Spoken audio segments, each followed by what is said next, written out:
જૂનાગઢ જિલ્લાના માધવપુર ખેડ ખાતે વિશ્વવિખ્યાત ઐતિહાસિક માધવપુર મેળાનો વિધિવત પ્રારંભ વ્યવસ્થા અને ઉત્સાહ વચ્ચે થયો છે। ભગવાન શ્રી કૃષ્ણ અને રૂક્ષ્મણીજીના પવિત્ર વિવાહ પ્રસંગને ઉજાગર કરતો આ મેળો ભક્તિ, સંસ્કૃતિ અને પરંપરાનો અદ્ભુત સંગમ બની રહ્યો છે। મેળામાં આશરે 700થી વધુ કલાકારો દ્વારા પરંપરાગત રાસ ગરબા અને લોકનૃત્યની મહાનમોહક રજૂઆત કરવામાં આવી હતી, જે દર્શકો માટે વિશેષ આકર્ષણ બની હતી।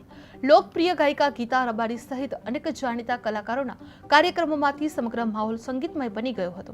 મેળાનો પ્રારંભ મંત્રી અર્જુનભાઈ મોઢવાડિયા અને ધારાસભ્ય ભગવાનજીભાઈ કરકટિયાના હસ્તે કરવામાં આવ્યો હતો અને હજારો ભક્તો અને પ્રવાસીઓની હાજરી વચ્ચે માધવપુરાનો માંડવોને જાદવકુળની જાન કહેવત સાકાર થતી નજરે પડી રહી હતી, જ્યાં સમગ્ર વિસ્તારમાં ઉત્સવમય माहौल જોવા મળી રહ્યો હતો। कृष्ण के गीत भी बहुत गाते हैं, कैसा लगा माहौल और आज क्या गाएंगे आप खास? सभी को जय श्री कृष्ण।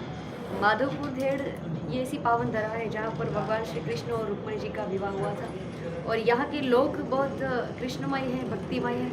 तो लास्ट ईयर भी मैं आई थी, लास्ट ईयर, और फिर एक बार सभी प्यारे लोगों से मिलना हुआ है। और ये प्यारा आयोजन हमारी यूथ एंड कल्चर डिपार्टमेंट और गुजरात गवर्नमेंट की ओर से हो रहा है। तो जहाँ भी यात्रा स्थल है, हर जगह पे बड़े बड़े आयोजन हो रहे हैं। तो ये आज का जो माधवपुर बीच का ये जो महोत्सव है, माधवपुर का मेला बोलते हैं, तो यहाँ के लोग बहुत प्यार करते हैं। तो आज बहुत अच्छा लगा और मैं भगवान कृष्ण को बहुत मान